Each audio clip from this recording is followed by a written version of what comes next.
Good morning students. आज हम लोग पहली यूनिट का पहला लेसन रिप्रोडक्शन इन ऑर्गेनिज्म पढ़ेंगे। नॉर्मली पहली यूनिट में आप लोग का reproduction in organism, sexual reproduction in flowering plants, sexual reproduction in human beings और रिप्रोडक्टिव हेल्थ, ये टोटल 4 लेसन है।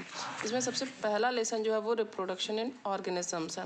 इसमें आप लोग को लाइफ स्पैन के बारे में, रिप्रोडक्शन के बारे में, टाइप्स ऑफ रिप्रोडक्शन के बारे में, asexual reproduction, methods of vegetative propagation, sexual reproduction, events in sexual reproduction और एम्ब्रियोजेनेसिस के बारे में पढ़ना है। इसमें जो सबसे पहला टॉपिक है आप लोग का लाइफ स्पैन। लाइफ स्पैन का मतलब ये होता है कि the period from birth to natural death of an organism is considered as its life span.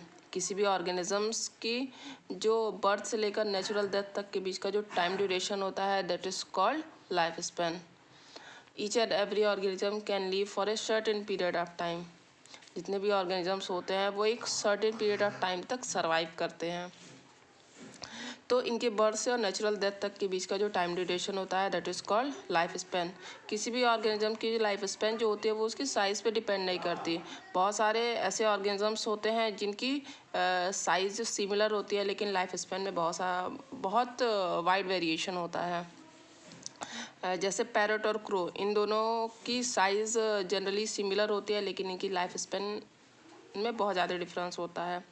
आपके एनसीईआरटी में बहुत सारे एनिमल्स की लाइफ स्पैन दी हुई है। जैसे एलिफेंट की एवरेज लाइफ स्पैन जो होती है वो 60 to 70 ईयर्स होती है। रूस की जो एवरेज लाइफ स्पैन है 7 to 8 ईयर्स होती है। डॉग की जो एवरेज लाइफ स्पैन है 20 to 30 ईयर्स होती है।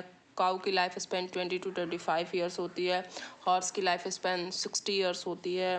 फ्रूट फ्लाई की life span 30 days. Rice plant की लाइफ स्पैन जो होती है 3 to 4 मंथ्स होती है। बनियन ट्री की लाइफ स्पैन 200 to 300 ईयर्स होती है। तो इस तरह अलग अलग ऑर्गेनिजम्स की लाइफ स्पैन जो होती है वो अलग अलग होती है। नेक्स्ट टॉपिक जो है वो रिप्रोडक्शन। रिप्रोडक्शन को हम डिफाइन कर सकते हैं कि it is a biological process of cell perpetuation in which an organism give rise to young ones similar to itself।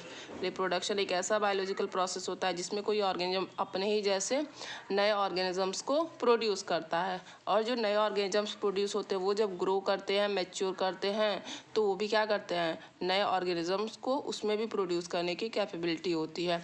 Overall हम ये कह सकते हैं कि reproduction enables the continuity of species generation after generation. मतलब एक जनरेशन से दूसरे जनरेशन के बाद कॉन्टिन्यूटी ऑफ स्पीसीज को रिप्रोडक्शन क्या करता है, पॉसिबल करता है। अब रिप्रोडक्शन में कितने पेरेंट्स पार्टिसिपेट करते हैं उसके बेस पे रिप्रोडक्शन जो होता है वो 2 तरह का होता है। पहला एसेक्सुअल रिप्रोडक्शन और दूसरा सेक्सुअल रिप्रोडक्शन, जिसमें फर्स्ट है एसेक्सुअल रिप्रोडक्शन। एसेक्सुअल रिप्रोडक्शन जो होता है ये जनरली इसमें एक सिंगल पेरेंट इन्वॉल्व होते हैं, इसीलिए इसको मोनोपेरेंटल कहा जाता है। इसमें गैमेट्स का फ्यूज़न नहीं होता है, फर्टिलाइजेशन नहीं होता है। इसमें a single individual is capable of producing offspring. इसमें एक सिंगल इंडिविजुअल जो होते हैं वो ऑफस्प्रिंग प्रोड्यूस करने की कैपेबिलिटी रखते हैं। तो एसेक्सुअल रिप्रोडक्शन में जितने भी ऑफस्प्रिंग प्रोड्यूस होते हैं वो मॉर्फोलॉजिकली और जेनेटिकली सिमिलर होते हैं, जिसको हम नॉर्मली क्लोन्स कहते हैं। क्लोन्स जो होते हैं वो जनरली इनकी मॉर्फोलॉजी और इनका जो जेनेटिक कॉन्स्टिट्यूशन होता है, जेनेटिक मेकअप होता है वो क्या होता है, सिमिलर होता है। जो सिंगल सेल वाले ऑर्गेनिजम्स होते हैं लाइक अमीबा, अमीबा को कहते हैं कि अमीबा इमॉर्टल होता है। इमॉर्टल मतलब अमीबा कभी मरता नहीं है, क्योंकि अमीबा में जब भी अमीबा में बाइनरी फिशन होता है तो जो एग्जिस्टिंग अमीबा होता है उसकी नेचुरल डेथ नहीं होती है। जो पेरेंट अमीबा होता है वो डॉटर अमीबा सेल में, डॉटर अमीबा में क्या होता है, उसकी जो पेरेंट सेल होती है वो ब्रेक कर जाती है। That's why it is considered as amoeba is immortal. Amoeba जो होता है वो इमॉर्टल होता है। तो ये एसेक्सुअल रिप्रोडक्शन होता है। एसेक्सुअल रिप्रोडक्शन के बहुत सारे मेथड्स होते हैं। जैसे आपने यूनिसेलुलर फंगस ईस्ट के बारे में पढ़ा होगा। ईस्ट जो होता है उसमें